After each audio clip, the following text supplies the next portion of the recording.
Good evening. To keep things interesting, I am wearing a cowboy hat. All right, we are on page 56, Halloween. My parents declare that I am too old to go trick-or-treating. I'm thrilled. I don't have to admit that no one invited me to go with them. I'm not about to tell Mom and Dad that. To keep up appearances, I stomp to my room and slam the door. I look out my window. A group of little creatures is coming up the walk. A pirate, a dinosaur, two fairies, and a bride. Why is it that you never see a kid dressed as a groom on Halloween? Your parents chat at the curb. The night is dangerous. Parents are required. Tall ghosts in khakis and down jackets floating behind children. The doorbell rings. My parents squabble about who will answer it. Then Mom swears and opens the door with a high-pitched, "Ooh, who do we have here?" She must have handed out only one mini chocolate bar to each creature. Their thank yous do not sound too enthusiastic. The kids cut through the yard to the next house, and their parents follow in the street. Last year, our clan all dressed up as witches. We went to Ivy's house because she has an older sister. She and her older sister had theatrical makeup. We traded clothes and splurged on cheap black wigs.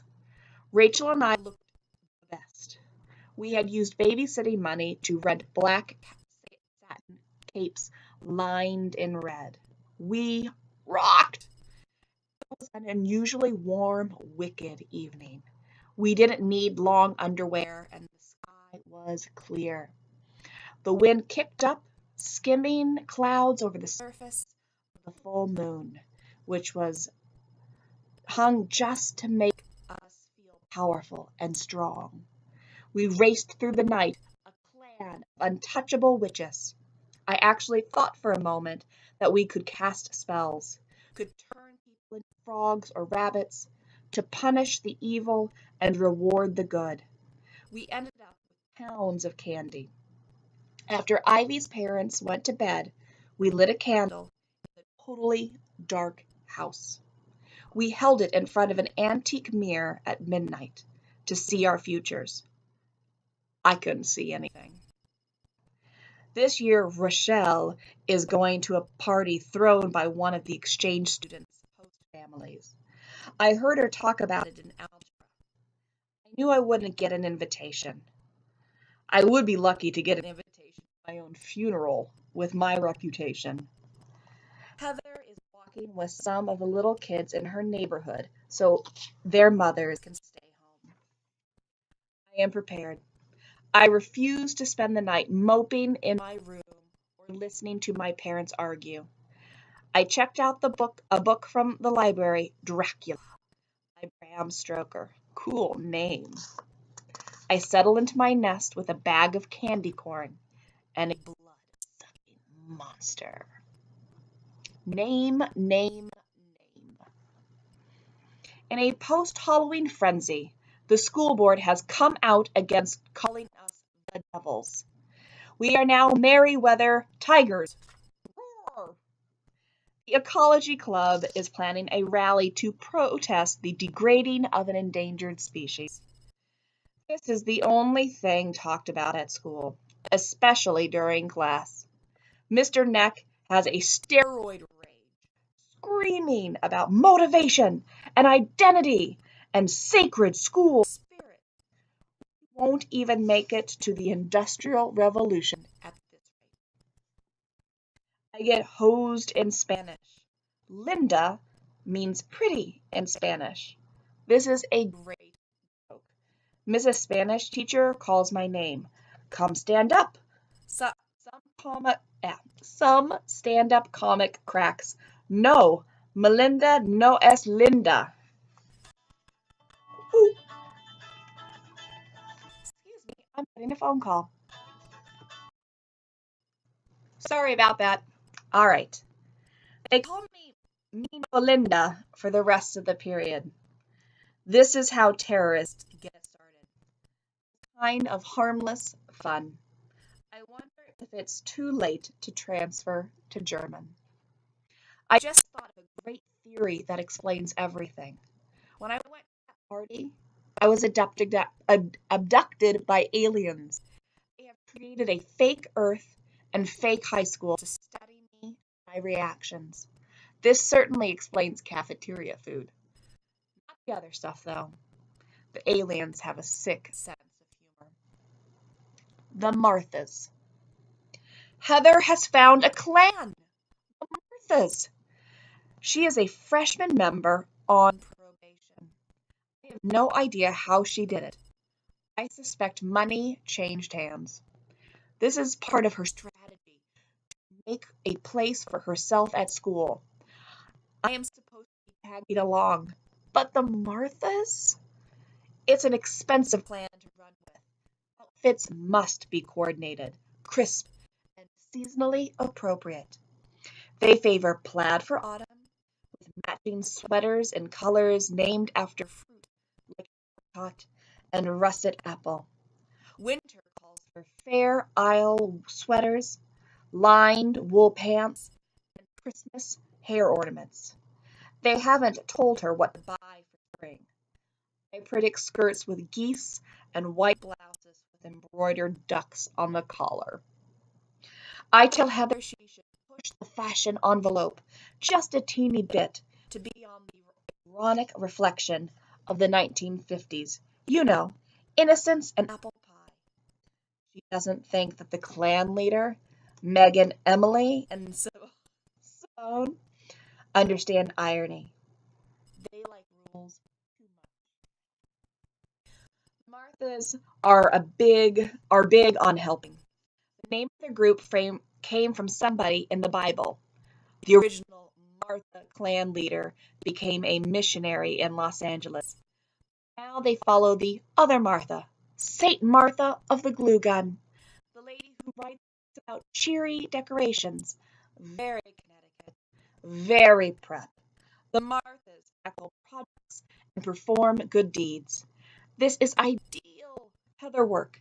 She says they run a canned food drive, tutor kids in the city, host a walkathon, a dance-a-thon, and a rocking chair-a-thon to raise money for I don't know what. They also do nice things for teachers. Gag. Heather's first Martha project is to decorate the faculty lounge for a Thanksgiving faculty party meeting. She corners me after Spanish and begs me to help her. She thinks the Marthas have given her a deliberately impossible job so they can dump her. I've always wondered what that staff room looks like. You hear so many rumors.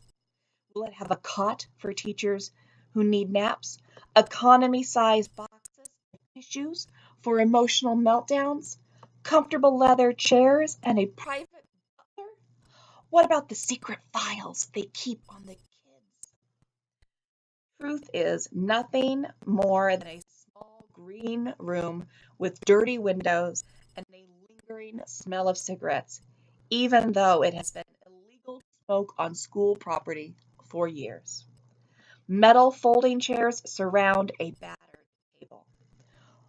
One wall has a bulletin board that hasn't been cleared off since Americans walked on the moon.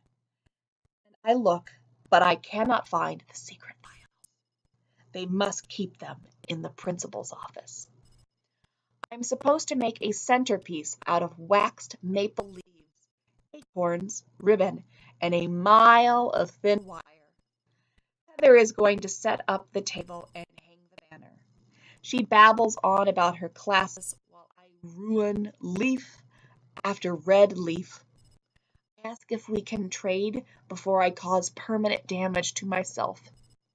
Heather gently untangles me from the wire. She holds a bunch of leaves in one hand, twists the wire around the stem, 1, 2, hides the wire with a ribbon, and hot glues the acorns into place. It's spooky. I hurry to finish the table. Heather, what do you think? Me. You are a decorating genius. Heather, eyes rolling. No, silly. What do you think about this? Me. Can you believe they're letting me join? Meg has been so sweet to me. She calls me every night just to talk. She walks around the table and eats the forks I just said. You are going to think this is ridiculous, but I was upset last month. I was so upset last month. I asked my parents to send me to boarding school. But now I have friends, and I know how to open my locker. And she pauses and scrunches up her face. It's just perfect. I don't have to choke out an answer because Meg and Emily and Simone march in carrying trays of mini muffins and apple slices dipped in chocolate. Meg raises an eyebrow at me. Thanks for the homework, Heather. You are so helpful. I scoot out the door, leaving it open a crack to watch what happens next. Heather stands at attention while our handiwork is inspected. Meg picks up the centerpiece and examines it from every angle. Meg, nice job. Heather blushes. Emily, who was that girl? Heather, she's a friend. She was the first person to make me feel at home here. Simone, she's creepy. What's wrong with her lips? It looks like she's got a disease or something. Emily holds out her watch. The watch band matches the bow in her hair. 5 minutes. Heather has to leave before the teachers arrive. Part of being on probation means she's not allowed to take credit for her work. I hide in the bathroom until I know Heather's bus has left. The salt in my tears feels good when it stings my lips. I wash my face in the sink until there is nothing left on it. No eyes, no nose, no mouth. A slick nothing. Nightmare. I see it in the hallways. It goes to Merriweather. It is walking with Aubrey cheerleader. It is my nightmare, and I can't wake up. It sees me. It smiles and winks. Good thing my lips are stitched together, or I'd throw up. My report card. Plays nice. D. Lunch. D. Clothes. C. Social studies. C. Biology. B. English. C. Spanish. C. Algebra. C+. Gym. C+. Art. A.